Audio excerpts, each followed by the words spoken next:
Les tyrannides sont l'une des menaces les plus terrifiantes de l'univers de Warhammer 40 000. Cette race Xenos, venue de l'obscurité au-delà de la galaxie, est une force inarrêtable de destruction et d'assimilation. Contrairement aux autres ennemis de l'Imperium, les tyrannides ne se battent pas pour le pouvoir, la gloire ou la vengeance. Ils n'ont qu'un objectif, consommer toute la matière biologique pour nourrir la flotte ruche et perpétrer leur expansion infinie. Bienvenue les Wargamers dans cette nouvelle vidéo consacrée cette fois-ci aux tyrannides. On suit toujours l'initiative de Game Workshop de sortir un détachement par jour sur tout le mois de décembre en étant un petit peu meilleur, puisque là on va vous présenter l'armée au niveau de son histoire, certaines unités clés et bien évidemment les nouveautés qui sont apportées par l'éditeur du jeu. Si ces petites vidéos courtes vous plaisent, n'hésitez pas à lâcher un gros pouce bleu pour nous encourager, c'est parti. Les origines exactes des tyrannides restent mystérieuses. On sait qu'ils viennent de l'espace intergalactique au-delà des confins de la Voie lactée. Leur arrivée a été signalée pour la première fois lors d'une invasion de la flotte ruche Behemoth, mais leur véritable histoire est perdue dans les ténèbres. Ce qui est certain, c'est que les tyrannides ont déjà consommé des galaxies entières avant d'arriver dans la nôtre, laissant derrière eux des zones mortes, vides de toute vie. Les tyrannides ne sont pas une race comme les autres. Ils fonctionnent comme un organisme unique, unissant des milliards de créatures sous une seule conscience collective appelée l'esprit de la ruche. Chaque flotte ruche agit comme une entité autonome,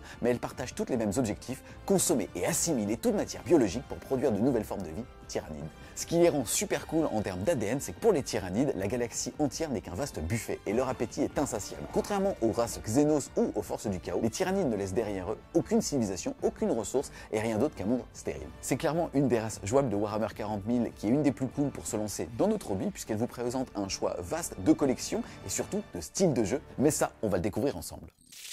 Les amis, on change de décor, on va maintenant s'attaquer aux règles. En tout cas, une chose est sûre, même si j'étais un petit peu déçu par ce détachement, restez encore dans la vidéo, puisqu'on va essayer quand même de le sauver et de le découvrir ensemble. Ce qui est trop cool avec les tyrannides, déjà, c'est qu'ils ont été couverts très tôt dans cette 10e édition, et ils ont donc un magnifique livre d'armée, et c'est sans doute l'armée qui va proposer le plus de gameplay, que ce soit au niveau du style de jeu, mais aussi au niveau de la largeur de la collection qu'on va pouvoir avoir. Et à chaque fois, on va voir que dépendamment des situations, on trouvera toujours comment utiliser ces figurines. En tout cas, pour rappeler rapidement la règle d'armée des tyrannides, c'est la notion de synapse et d'ombre dans le warp. Synapse, c'est un mot-clé qu'on va donner à certaines figurines qui vont permettre de réaliser des tests d'ébranlement, c'est-à-dire de morale à non pas 2d6, mais 3d6. Cette portée de synapse, elle est de 6 pouces, et on a certaines figurines comme le neurotyran qui peut par exemple prendre des figurines à 18 pouces et leur dire « Toi mon pote, à synapse ». Ensuite, on verra que dépendamment des détachements, on va avoir des bonus quand justement on est à portée synaptique. Ça permet tout simplement au niveau du lore de faire que la connexion avec l'esprit de la ruche, et les êtres synaptes qu'on va retrouver sur le champ de bataille sont ceux qui sont directement en connexion avec maman et qui vont relayer les ordres aux petites créatures. La deuxième règle d'armée, c'était l'ombre est dans le warp, c'est le fait que le joueur tyrannide va pouvoir déclencher à une phase de commandement, ami ou ennemi, l'ombre est dans le warp. Ça veut donc dire que toutes les unités ennemies du champ de bataille vont devoir réaliser un test d'ébranlement ou alors être ébranlées pour le reste du tour. Petite précision qui avait été ajoutée au niveau des facs des designers de cette 10e édition, ce test de commandement se fait sous une sous-phase, c'est-à-dire qu'on ne peut pas s'en prémunir avec le point de commandement générique de morale insensée. Pour maintenant vous rappeler les différents styles de jeu qui sont possibles avec les tyrannides, on va avoir par exemple la flotte d'invasion qui était le détachement sorti en début de 10e édition qui va vous permettre de relever un petit peu votre niveau de létalité dépendamment de vos listes, qui va vous permettre de choisir notamment touche soutenue à partir du moment où vous ciblez les infanteries ou les nuées, touche fatale si vous ciblez les monstres ou les véhicules, ou précision si vous ciblez les unités personnages, mais on l'a pas beaucoup vu. En tout cas, ce détachement était celui joué au début et c'est celui que je recommande aujourd'hui quand vous ressentez un petit peu le besoin de faire mal à votre adversaire, surtout si celui-ci est régulier et si vous avez fait le tour des gameplays un petit peu de contrôle. Ensuite, on avait le détachement de Rouillé Broyès qui permettait de jouer des gros monstres et de fiabiliser leur jet de touche ou leur jet de blessure à partir du moment où ils sont blessés et surtout potentiellement de passer à travers les murs. Ensuite, on avait les saints inépuisables qui, comme son nom l'indique, permettaient tout simplement de refaire venir des unités de multitude infinie. Donc tout ce qui va être un style de jeu qu'on appelle Swarm, avec notamment les gargouilles, les gaunts de deux types, les baby gaunts et ainsi de suite. Ensuite on avait les saints d'assimilation avec la notion d'unité récolteur, où on avait un gameplay un petit peu Swarm aussi, et moi sans doute mon préféré, et aujourd'hui en tout cas celui qui au moment où je parle semble être un des plus forts, c'est celui d'offensif d'avant-garde, c'est-à-dire celui basé sur le contrôle des petites unités qui vont être agents solitaires, bref quelque chose d'assez anxiogène pour son adversaire, surtout si celui-ci joue du tir. Le dernier détachement qu'on n'a pas encore vu, c'est celui de Nexus Synaptique, et c'est d'ailleurs très bien puisque vous allez voir qu'il partage une de ses règles avec le nouveau détachement qui est proposé par Game Workshop sur le mois de décembre. La règle va être l'impératif synaptique. En gros, vous allez pouvoir au début du round de bataille choisir une des aptitudes l'habitude suivante et vous ne pourrez la choisir qu'une seule fois par partie. Vous verrez aussi qu'il existe un stratagème qui vous permet notamment de pouvoir réutiliser un des effets. En l'occurrence ici, tous les effets vont proquer, c'est-à-dire se déclencher à partir du moment où vous êtes à portée de synapse, soit parce que vous l'êtes vous-même, soit que vous êtes à 6 pouces d'une figurine qui a la règle. En tout cas, la première règle que vous allez pouvoir utiliser, je le rappelle, une fois par partie, c'est l'augmentation synaptique qui va tout simplement vous donner une invulnérable à 5 à partir du moment où vous êtes dans l'aura des synapses. C'est une règle qui peut paraître assez forte, surtout quand on voit justement certaines figurines synapses ou facilement à portée de synapses qui vont avoir une belle endurance ou un beau nombre de points de vie. Derrière, on va avoir l'excès de vitalité qui nous permet pendant le round en cours d'avoir +1 CG d'advance et de charge, ou alors pousser au carnage qui va vous permettre d'avoir +1 pour toucher. Ce détachement est aussi connu pour avoir une amélioration qui est assez fun, qui est la perturbation psychoparasite, qui vous permet une fois par partie, à partir du moment où votre adversaire va vouloir arriver des renforts, de jeter un dé et sur un 4+, tu fais un... tu restes en faible, tu retournes dans la mallette. Et donc ça, c'est assez rigolo. Je rappelle aussi qu'en Vanguard, il existe une petite amélioration qui permet de faire des tests d'ébranlement quand on arrive des renforts, ce qui est assez fort. Au niveau de Nexus Synaptique, ça a été un détachement qui a été peu utilisé, mais finalement qu'on a aussi pu utiliser pour swarmer encore une fois la table, puisque n'importe quelle figurine qui était à portée synaptique, et je rappelle que le neurotyran peut choisir une unité à 18 et dire, toi, enfin même 2 unités et dire, vous êtes à portée de synapse, ça permettait d'avoir des figurines vraiment pas chères, avec potentiellement un vulnérable à 5 et un feel no pain, c'est-à-dire un insensible à la douleur à 6 si on était à côté d'un psychophage, ce qui était en soi plutôt pas mal. On va fermer les détachements qu'on connaît et on va enchaîner avec le nouveau qui est proposé par Game Workshop. Je vous disais en début de vidéo qu'il y a une petite déception puisque je trouve que, vous allez voir, il est sans doute très fort quand on va aller sur la notion de stat check, c'est-à-dire d'un nombre de points de vie sur table compliqué à gérer pour son adversaire, mais je trouve que celui-ci manque un petit peu de fraîcheur par rapport à notamment ce qu'on a pu avoir sur le Dark Angel, qui permettait d'avoir un détachement à la fois narratif et aussi qui proposait des choses intéressantes d'un point de vue intellectuel. Là en tout cas, le nouveau détachement s'appelle l'assaut de bioforme de type guerrier. La petite intro au niveau du lore, c'est les guerriers tyrannides sont la catégorie de bêtes synapses la plus représentée dans les flottes ruches. Ça va donc un détachement qui va tourner autour de ça. La règle va s'appeler bête meneuse. Les unités de guerriers tyrannides et de primates tyrannides ailés de votre armée ont une sauvegarde invulnérable à 5. C'est pour ça tout à l'heure je vous disais qu'il y avait une adhérence avec le Nexus Synaptique. Les guerriers ayant le mot-clé synapse, ils avaient un round par partie, cette fameuse invulnérable à 5.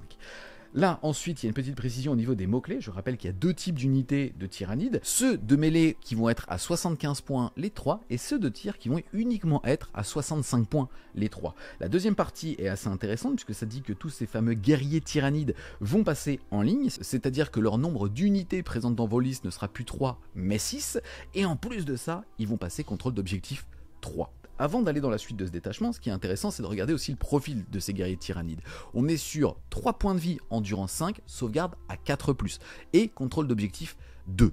Là, en l'occurrence, on est donc pour 65 points, à 9 de contrôle d'objectif, et surtout 9 PV invulnérable à 5. La version mêlée de ces guerriers tyrannides, donc à 75 points, va faire 6 patates, qui vont toucher à 3, qui vont être force 5, PA-2, dégâts 1, mais relance pour blesser. C'est important de le comprendre. Ensuite, c'est un petit peu des Blade Guard du côté des Space Marines, puisque à la phase de combat, ils peuvent choisir un profil et soit relancer les 1 pour toucher, soit relancer les 1 à la sauvegarde.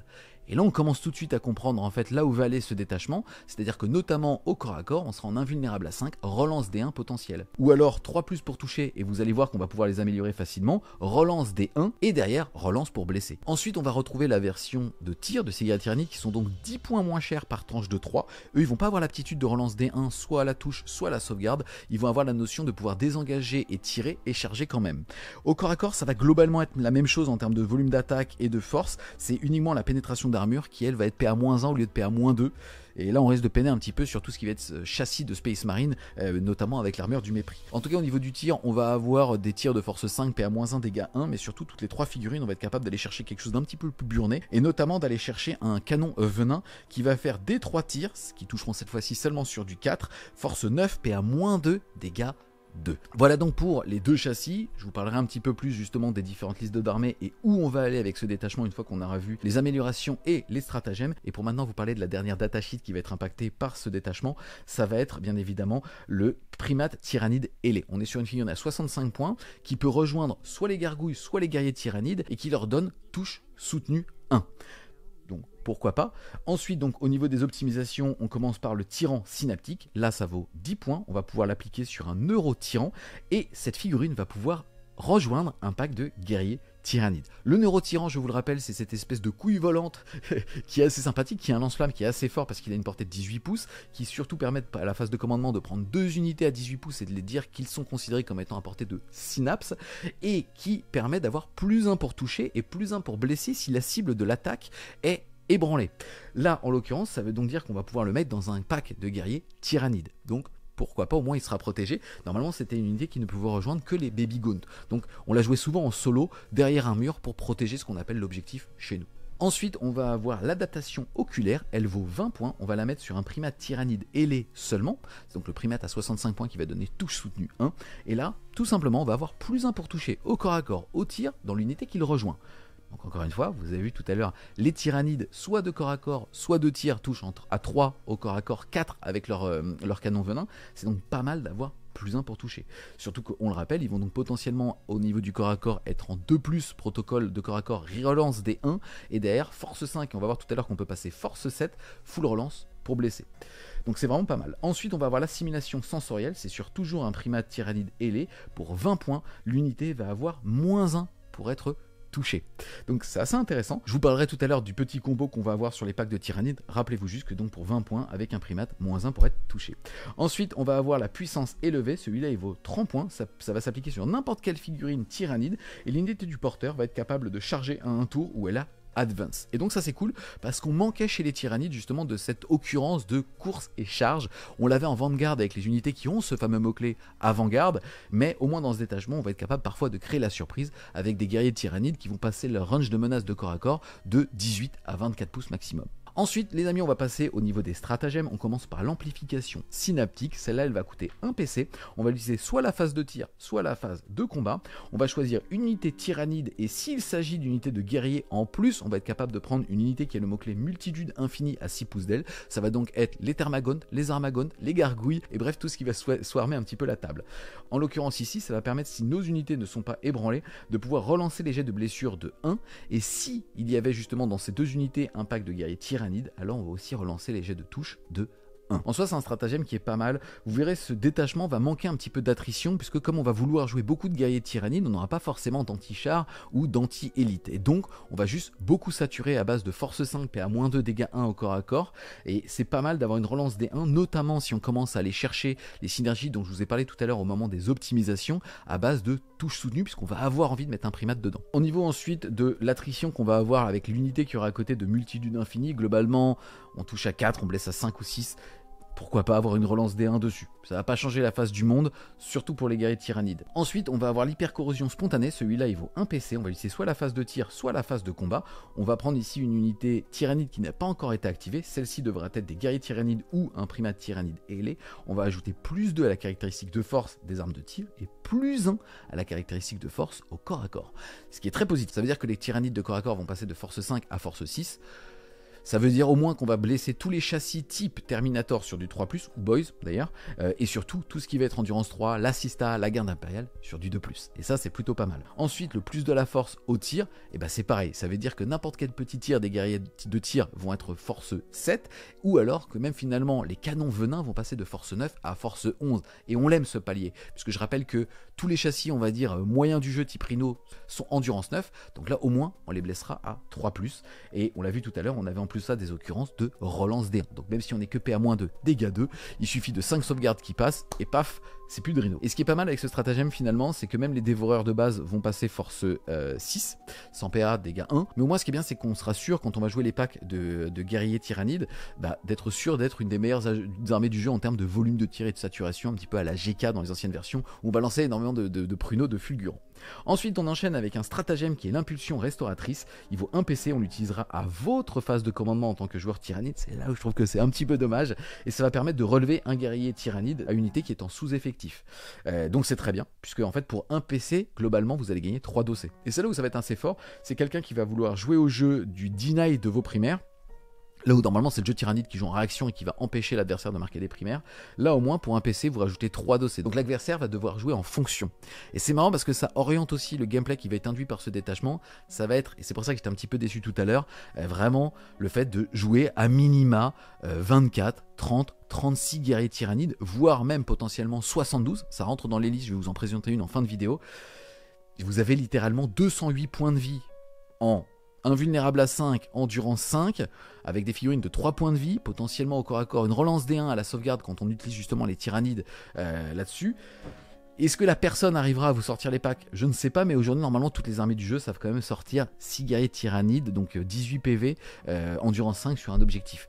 Donc à voir, le fait est quand même que vous avez ce petit levier, c'est pour ça que vu la puissance du tyrannide en ce moment, qui est encore une fois une bonne armée, mais plus dans un mode de contrôle que dans un mode réel de swarm, ça aurait été intéressant que ce stratagème puisse s'utiliser à la phase de commandement adverse. Malheureusement, ça n'est pas le cas. Ensuite, on va avoir le micronodule synaptique. Là, il vaut 1 PC, il permet tout simplement d'être utilisé à la phase de mouvement. Ce stratagème va s'utiliser uniquement sur un pack de guerriers. Et si vous contrôliez l'objectif, je rappelle que les objectifs à Warhammer 40 000 se contrôlent à chaque fin de phase, donc fin de phase de commandement, fin de phase de mouvement et ainsi de suite, alors vous pourrez tout simplement garder le contrôle de cet objectif et vous en éloigner. Il sera à vous jusqu'à ce qu'un adversaire le reprenne. Ce qui est assez bien, même si c'est quelque chose qu'on a l'habitude de voir quand c'est débloqué via des stratagèmes, c'est que normalement c'est des stratagèmes qui s'utilisent à la phase de commandement. Le sticky objectif en général c'est à la phase de co. Là c'est en phase de mouvement, donc c'est plutôt pas mal. Ensuite, on enchaîne avec la charge parasitaire. Ça vaut 1 PC, ça s'utilise à la phase de tir sur un pack de guerriers tyrannides de biotir. En gros, vous allez ignorer le couvert et si vous faites au moins une touche, toute votre armée ignorera le couvert. Pourquoi pas? À voir si vous avez les PC pour ça, mais en soi, pourquoi pas?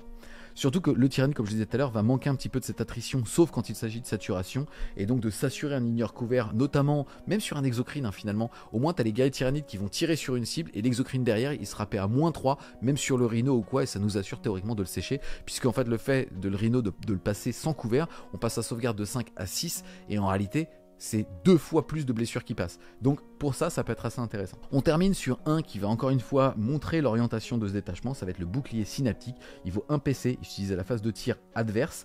En gros, vous allez choisir une unité tyrannide qui va justement être pris pour cible, et une unité de multitude infinie qui sera à 6 pouces d'aile et qui ne sera pas ébranlée.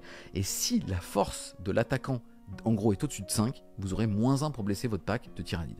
En gros, il faut que la force soit supérieure à l'endurance, comme les guerriers tyrannides ont une endurance de 5. C'est un petit raccourci que je vous ai fait, c'est gratuit, mais moi un petit pourboire en commentaire avec un petit pouce. Donc globalement, vous commencez à voir vraiment où va les détachements autour du spam de guerriers tyrannides. Vous l'aurez donc compris à travers notamment le bouclier synaptique ou tous ces stratagèmes. Globalement, vous allez devoir jouer pléthore de guerriers tyrannides, uniquement par 6 parce que vous allez être capable de jouer 6 x 6 guerriers de corps à corps, donc 36 de corps à corps, potentiellement 36 de tir. Les 6 de corps à corps sont à 150 points, les 6 de tir sont à 130 points avec tout full dévoreur et 2 canons venin. Le but, c'est d'avoir des packs de 18 points de vie, endurance 5, invulnérable à 5, potentiellement à portée d'un psychophage, et encore maintenant il n'est pas très cher, donc pourquoi pas justement d'avoir un insensible à la douleur à 6 sur ces packs. Donc invulnérable à 5, si vous êtes au corps à corps et que vous avez les versions de guerrier de CAC, ça sera une relance D1. Voilà, globalement, cette liste à 72 guerriers tyrannides, elle rentre, je vais vous la présenter dans 2 secondes, elle coûte 1230 € prix Game Workshop. Excusez-moi, non, en fait, je comprends pas comment la même semaine on peut sortir un détachement, et je parle pas nécessairement d'échelle de puissance, qui propose une liste narrative à base de Dark Angel, Deathwing, Ravenwing et juste du spam de guerriers tyrannides. Je comprends que ça soit un gameplay, c'est même pas lié à la hype de Space Marine 2 parce que finalement on peut faire des trucs super cool avec des gones, des guerriers et ainsi de suite. Là, ça sera des packs de guerriers tyrannides avec un primac dedans pour avoir le -1 pour toucher, un pack avec le +1 pour toucher, potentiellement un pack avec un neurotyran dedans parce que vous aurez besoin d'un neurotyran pour faire un nombre dans le war à morale -1, et derrière au moins vous aurez de la touche soutenue sur tous vos packs, un +1 pour toucher sur 2 packs et un -1 pour être touché sur un autre pack. Donc je pense qu'on est typiquement dans le spam qui en fait ce qu'on appelle un stat check.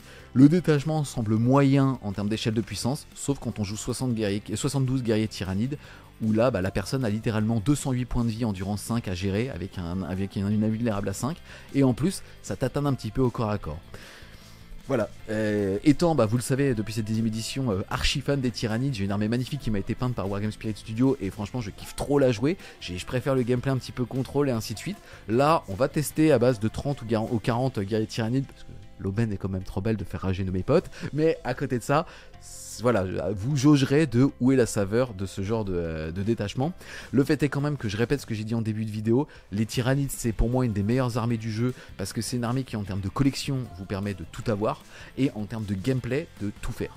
Donc voilà, vous pouvez jouer des gros monstres qui vont être des meuleurs de ouf au corps à corps. Vous avez ce qu'on appelle une ferme à point de commandement avec notamment le maître des essaims qui vous permet de pleinement justement vous épanouir en jeu, pas nécessairement fort ou faible, mais au moins d'avoir pléthore de points de commandement pour vous faire plaisir. Et ça c'est important. Vous allez peindre des gros monstres, vous allez peindre plein de petites figurines et surtout avoir encore une fois tous les gameplays.